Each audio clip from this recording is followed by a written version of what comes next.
Share it in. Right on. Sarah's, I'm just editing her so she will be able to share it everywhere, and it's going to be broadcasted right now. Looks like we're live on Facebook, bro. Oh, right on. That's what I want to hear then, you know. So here we are with famous Johnny Moo, who's entrepreneur, who is one of the smartest people I know in real estate, and who's been there many times with everybody, and knows how to get it done, right, Johnny? So why don't you just give the floor to you? Why don't you make some introduction, who you are? I know you're a coach. I know you're a speaker, and the guy who owns more GCI. Yeah, man. So let me just click share on that group. So anyways, hey, everybody, Johnny Moo. Yeah, man, I've been doing real estate for 18 years. Founded more GCI, developed the GCI Academy, those types of things. All this entrepreneurial journey led me to the project that I'm working on now, which I'm not going to really discuss, but it's going to be absolutely awesome. And the other ones will it's all a creation of that. So I've worked in the top 5 most profitable market center in the company for KW when I was there, worked for one of the top Remaxes when I was there, doing my own thing, always hit all the awards, and just always saw things differently, man. And I saw where agents were struggling, and that's what I've been spending the last 8 years of my life studying. Why do some make it? Why do some not? Why do some have ultra success? Why do some not? Right. And that's what. Why do you think it happens? Why there's a rule of 80-20? I think the rule is more of a like 90-10, but they say it's 80-20. Like 20% of agents make it in the business in the first 5 years, and 80% just fall out. So what's the story behind that? Bro, nothing I made up, because 80% is rough, right? I mean, that's about right. It's 80 to 90%. So that's 4 out of 5. We can agree to that. SBA, Small Business Association, says 4 out of 5 small businesses fail in the first few years as well. Number one reason, lack of business management experience and knowledge. Correct. With inside of that is things like financial literacy and discipline, basically how finances are ran in a business. It's on how to create processes and policies and be a manager. Nobody in this business talks about being a manager. Exactly. And what does it mean to be a manager? Because a lot of agents, they go and get their license, excited, listing their mom's house, their uncles, they help their uncle buy a house, and they think, hey, I made $10,000, I'm rich now. So how does that work in real life? Well, first, man, let me just tell you, everybody's coming from like a salaried mentality, right? We're programmed. That's what the system is. The system is we go work, we get a paycheck. They've taken their taxes out. We're happy. We get a flat screen TV, go to Disney World 3 times as our kids are growing up. And this is the American dream. But the reality of the fact is, when you come into the unprogrammed world of entrepreneurship, you better be prepared to think differently. And every real estate agent is an entrepreneur. You're taking time and turning it into a high yield activity. That's the true definition. So they get into it and they get that 10,000. We're going to use 10,000 because it's easy math 10, for me. Yeah, usually 10,000 is what it is. If you're out in the real world and you got paid 10,000, you could spend every penny of that. But now you're out in the entrepreneurial world, and Michael Michalowicz has a great book called Profit First. Regina Brown turned me on to it, and I always kind of followed something very similar, because even Grant Cardone, I mean, I'm naming some big names just so you can understand how important it is that they understand. Correct. Now, Grant Cardone says something, I'll spend whatever I want. I'll buy whatever I want as long as it's my 40%. Yeah. I'm the same way. I say 20% right off the tax, 20 to 25%, depending on which state you make and where you are. As you're making more, you bump it up a little bit higher, right? So you have to have that scale mindset. The 20 to 25% right away goes into your tax account. 20% needs to be there. 20% needs to be there for your business operations, because nobody cares that you can't make your payment. Your stuff gets shut off. Exactly. Okay. And then you need to have some sort of safety net. Right. So 10 or 15% put away for savings and rainy day, an emergency fund. And then you get what's left, which is roughly 40 to 50%. Exactly. Right. So you really have $4 to $5 grand, not 10. Exactly. So how do the agents actually, I mean, I hear a lot of agents asking, well, when do I need to have an assistant in my business? I have showings, I have clients. When do I need to have an assistant? And my response is usually to my agents, if you ask yourself these questions, you're already at that juncture where you need it. What's your thought on that? Very different than what most people think. Okay. Okay. And first of all, I use this backdrop today, the SWOT analysis, because every agent I think needs to do a SWOT analysis on themselves, on their business. Okay. Strengths, weaknesses, opportunities, and threats. Okay. So when we're putting that together and we're asking ourselves, what's one of my weaknesses? Where is one of my weaknesses? I like to ask agents this question, and most of them don't answer me. What are the questions you ask? I'm really curious. How much is your time worth? Oh, that's a good one. Exactly. What is your time? What is your hourly time value? Exactly. I would think that most people want to have an hourly time value around $100 an hour. I mean, I'm more around the 250 to 500 mark. Okay. Depending on the market. Yeah. Right. So that's where I want to be. But I would say if you're $100 an hour, that's $4,000 a week. I don't know what that is per year. Okay. Whatever, 200,000. That's a good living for most. Okay. Yeah. So you got to know your time value. When you find yourself doing any job that is below your time value, that's when you hire an admin. Now, Pavel, I'm going to say this. I'm just going to be general. Let's say a VA, let's say an admin's $10 an hour, right? And I'm putting my value at $100 an hour. I'm cheating myself out of my family out of $90 an hour by doing those tasks that I could have somebody else do.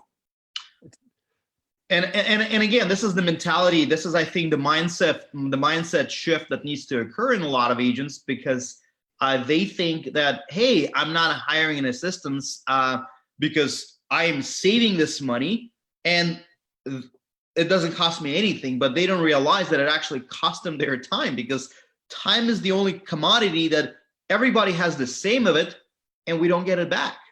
Yeah, it's the only commodity. Even Bill Gates said that. We all have the same time, 24 hours in a day. And I believe it was Bill Gates who said he would step over $100 bill because it's not worth his time to bend over and pick it up. Okay, so he understands his time value down to the second. Exactly. And what I also wanted to ask you, Johnny, I know you interact with a lot of mega agents, a lot of top producers. They all have their different routines. They have their task prioritized.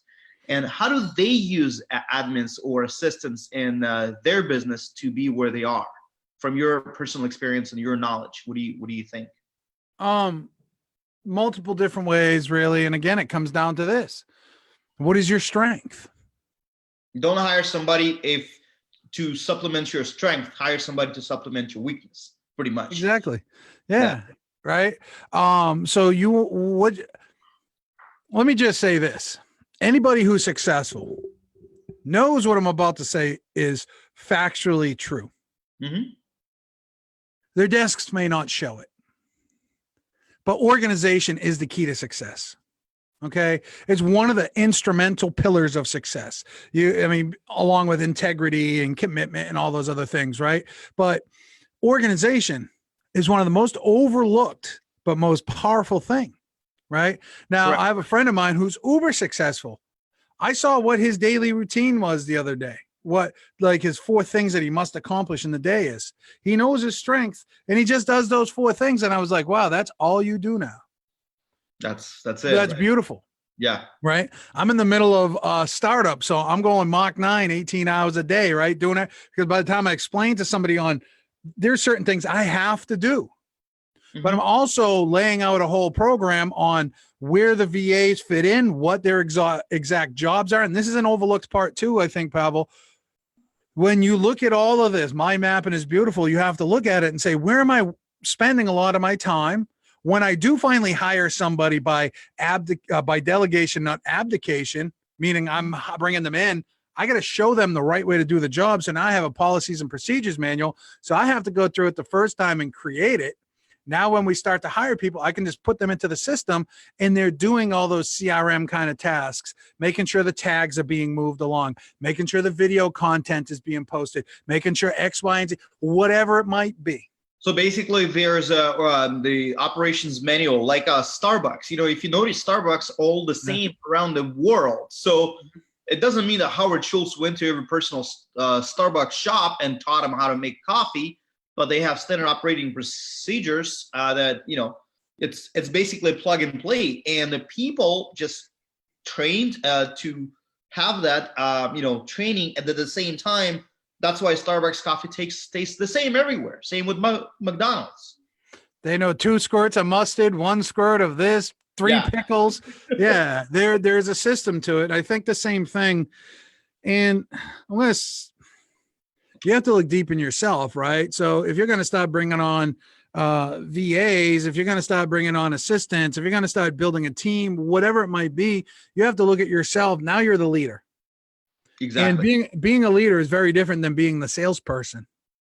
Not a lot of agents understand that, and that's probably coming. You know, that's again the mentality shift needs to occur for a lot of them. Whether you actually running your business as a business, or you are just basically being a salesman, boots on the ground. And the mindset shift comes here, and it came from my spiritual advisor today because I met with him for an hour, and he says, "Do you react or do you respond?" Mm-hmm.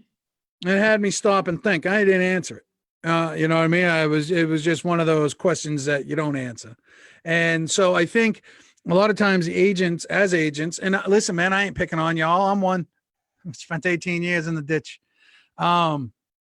Reactionary. Most of the time. Phone rings at 8:00 on a Friday. Hello, you know, kids getting ready to go out on stage for the, you know, for their recital. Oh, I'm going to grab this outside real quick at the movies. Bro, I'm telling you what happened in my real world. I was trying to do it all. And it wasn't, and this is years ago, 2005. Margaret was crazy, right? Back then. You got the good times, huh? Yeah, I was running out, you know what I mean? Now all of a sudden I look at my kids, I'm like, damn, you're in college? How'd that happen? You know how it happened? Because I was too busy out there doing the admin's job. Yeah. Yeah. You know what I mean? So what can admins do? Take a whole lot of stress off. What can assistants do? Take a whole lot of stress off. Stop having you do that 8 and 10 and 12. And even without the virtual type, I think a bookkeeper, a local bookkeeper for $25, $30, $40 an hour is when your first hire, your very first, because you suck at bookkeeping. Don't try to convince me you don't, because I've been in multiple real estate offices and everybody has the same damn shoebox with all the receipts in there on April 13th. Oh, I got to get this from my accountant. Yo, if you had somebody doing it, all they're going to do is send over the P&L. Well, the QuickBooks kind of takes care of that right now for those who have it. Right. You know. Right. Yeah. So, I mean, I've seen where agents hire assistants and they hire them to start doing things which they were essentially doing, like prospecting, because agents say, well, I'm good at prospecting, now I'm going to have somebody else do it. And my take is, like, if you're good at prospecting, why don't you delegate everything else to your assistant and you stick to the prospecting, stick to where you're actually good at. Exactly. Simple, right? Yeah. Business 101. Yeah. Or if you actually adamant about delegating prospecting to somebody, why don't you have the operating procedure, standard operating procedure for your prospecting thing, which I don't believe it can be done, because it requires gift and talent and be able to connect with people. Mm-hmm. But if you are, training somebody to do it, you can train them, but based on what you've done, also you have to observe it. It's not like a plug and play model you can delegate to somebody else. Michael Gerber wrote the best book I think anybody should ever read, getting into business, called The E-Myth. Michael Gerber, The E-Myth. And in there, he talks about, well, I'm just going to tangent for a minute. He talks about this is the core of my training. He talks about the 3 levels of business: the entrepreneur, the manager, and the technician. Mm-hmm. Most people, when they get into a job, that's all they're doing is creating a job. Robert Kiyosaki talks about the quadrant, right? The employee, the self-employed, the business owner, the investor. So it's the same thing. They get into it. Now, all of a sudden, they're just self-employed. Okay. Exactly. But even being self-employed, you got to look at it as a business. There's the entrepreneur, the management level, and the technician level. Most aren't executing at that technician level. At the management level, only at the technician level. So they need to execute at the management level. And at the management level, you're going to be able to see you're going to see differently because you're responding and not reacting. And you're going to say, I need better follow-up. You have to be able to identify your weaknesses.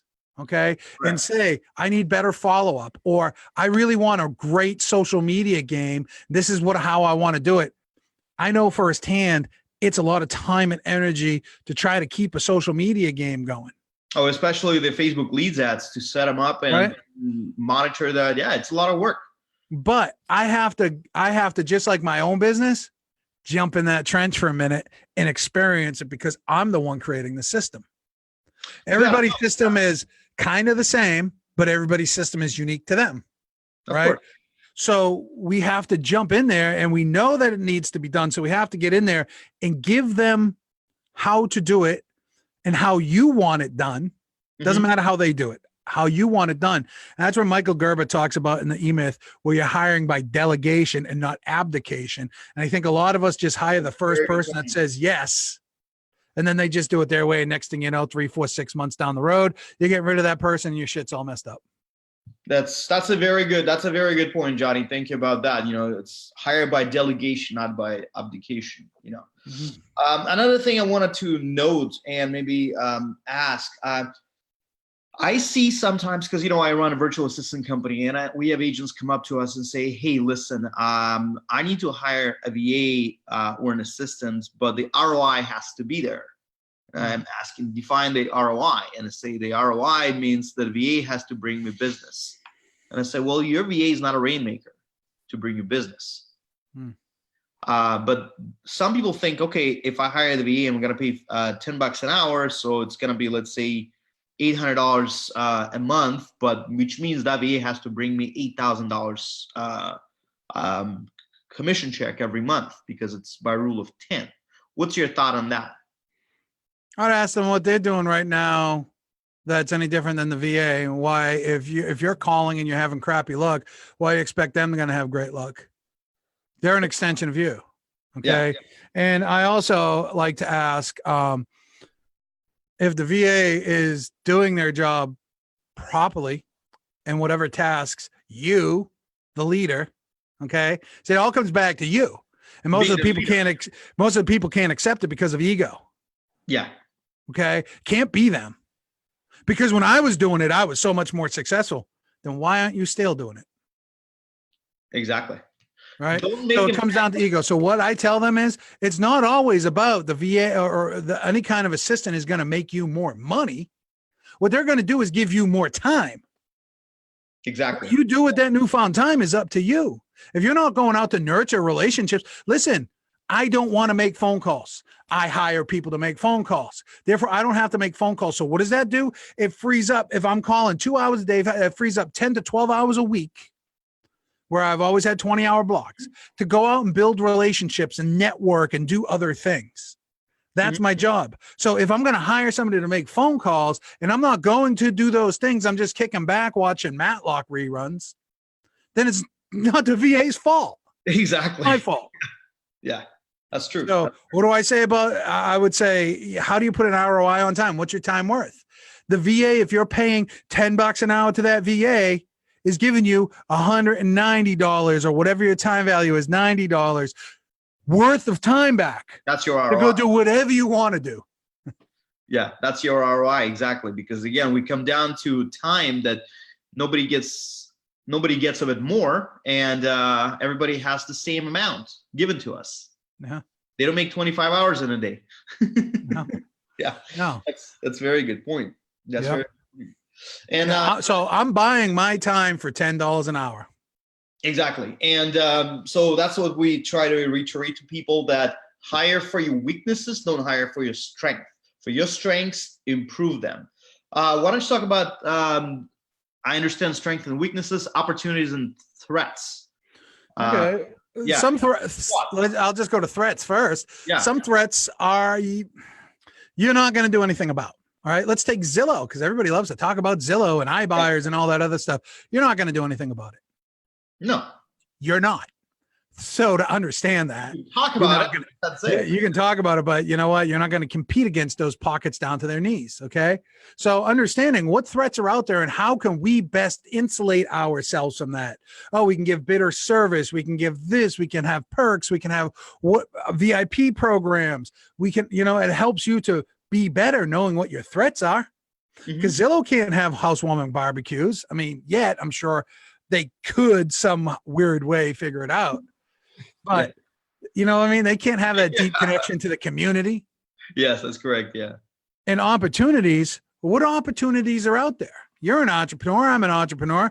We're always looking at, opportunities. I'm having them thrown at me all the time. And, sometimes I bite and take a look. And sometimes I'm just like, man, right now I've cut everything out of my life because we're getting ready to launch. And that's the only thing I'm going to focus on.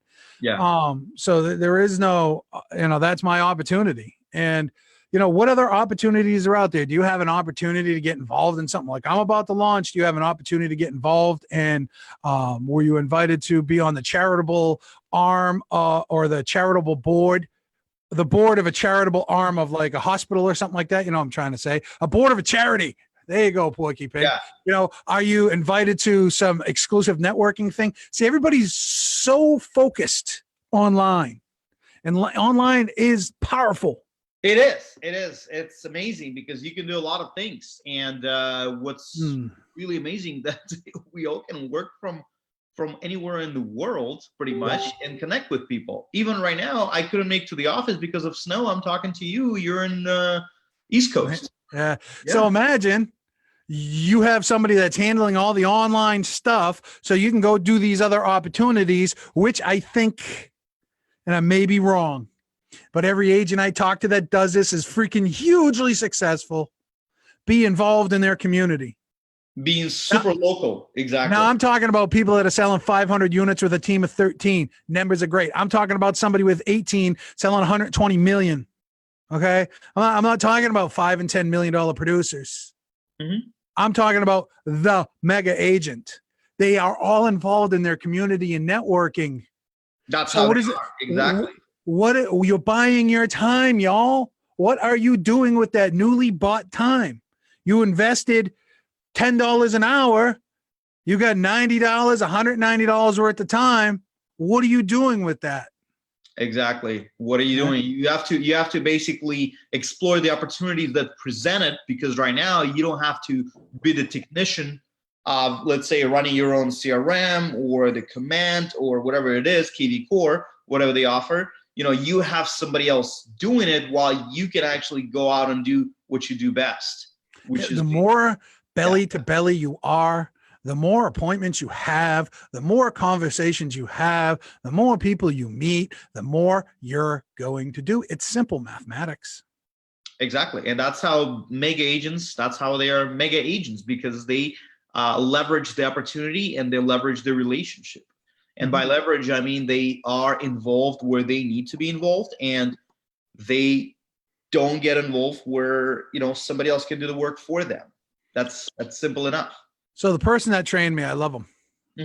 I owe so much to him, and so appreciative of being. It was father and son team. The son ran the brokerage and the new construction. The father ran like all the resales, and he had a team, I think, at one time of 20. He told me, I have somebody making my phone calls.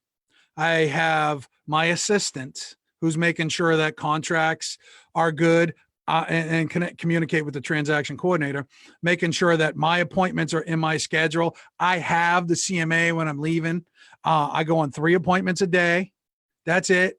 I go on the appointment. She asks me. I go on the appointment. She asks me. I go on the appointment. She asks me. My job is just to go on 3 appointments a day, and on Fridays, make phone calls to all of our active listings. That's my job.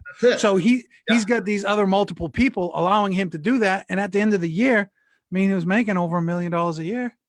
Well, because you concentrating on the money producing activity, where you basically, your job as an agent is to meet with clients, work with clients, negotiate deals, and close them. That's what it is. You are supposed to be the closer. You're not an admin, and you're not an ISA. Yeah, you're getting paid $500 an hour. Don't do $10 an hour work. Exactly. Or even $20 an hour work.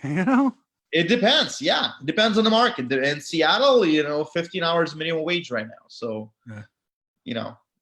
We have very interesting government. Right. But let's not talk about that. Wrong podcast. I know exactly. Yeah. Yeah. Well, Johnny, thank you very much for your time, man. I really appreciate your input because you're always full of wisdom, and I really love your energy. And yeah, man, I just look at things differently. You know what I mean? I've been down the rabbit hole. I've been very well off, and I've been broke as shit. Okay. And somewhere in the middle is great. And, I've watched what worked. I've built a big team, shut it down, ARIA, you know what I mean? I trained, I've traveled, I've coached, I've had the opportunity to talk to some of the best. And success really, it comes down to a few core things. Understanding how to run a business, strengths, weaknesses, opportunities, staying organized, following principles like I created, understand, plan, action, and discipline, right? Understand and plan our management level tasks, put it into action and have the discipline to do it at technician tasks. When you do it, when you have the discipline to do it, track your numbers and report back to your own management self, creates accountability, right? So there's lots of these other things, but discipline, accountability, all the big words. Of course. That's what success is. And also mix in with that stuff that we're not even going to cover on this, inner beliefs and fears and everything. There's a whole mindset thing that comes with that. But you got to be a leader, right? If you want to grow, you got to be able to tell these admins what you need done, how you want it done, what the system is. Don't expect them to come in and be just like, I got this, Pavel. I got it. Don't worry about it. What's your login? You got to show them your system. You got to write down, and I tell everybody that I work with at some point, you got to document your system. Correct. Yeah. I'm doing it right now. It sucks, but I'm doing it. It's a lot of work. I'm doing it. So when I hire a new VA to do job A, I can say, here's the manual. Here's how we handle it. Here's the training videos. Yep. Right. This is how I want it done. Exactly. And then my job is to make, oversee them a little bit, make sure it's getting done, a little bit of trust, a little bit of trust. Right. And the next thing I know, they're well oiled, they're going, and then I can do my periodic update, weekly updates with them. What's going on? How many people do we onboard? Any issues, any hiccups, any technology issues going on out there? Right. Mm-hmm. What are we doing to fix them? And now all of a sudden I get into that role where sales are happening. That's automation and a VA handling what they need to handle. Mm-hmm. On board, communication between developers and stuff is happening. They're monitoring that. And then, we're done. Time to onboard somebody and boom, move through that process. Right now I can sit back and just work on relationships and content and talking with people, knowing that the sales conversations are happening, the support issues are being taken care of, but somebody's got to think that out. Yeah. Well, exactly. It's a lot of work, and most important is, it is you are the leader. And when you hire somebody, when you bring an admin, it doesn't matter VA or in-house, that person depends on you to lead them. It's not plug and play model where they just step in and do your stuff. It's basically you are the leader, and that's where you have to be. What do leaders, what comes after a leader? The followers. Exactly. Yeah. Exactly. They're your followers. Tell them, show them, give them what they need. Exactly. Right. Yep. All right, Johnny. Well, it looks like we're at 10:30 right now, my time. So we have to wrap it up, but thank you a lot, man. Thanks a lot. And we got to do it again. Yeah, absolutely. And anybody thinking about getting VAs, man, before you consider do a SWOT, just put a big plus. What's your strengths, what your weaknesses are, and what can you hire out? What can you hire out your weaknesses? Talk to Johnny Moo if you have any other concerns, issues about your mindset, about how to actually make more GCI, because that's what his program is all about. Yes, sir. Yeah. My cat says hello. Oh, there we go. Hello. It's a big one. Likes the treats. Yeah. Like her dad. All right, y'all. If you need us, man, reach out. If you're watching this, man, you know how to get a hold of us. So. Exactly. All right, guys. Peace out. Peace out, everybody. All right. Bye.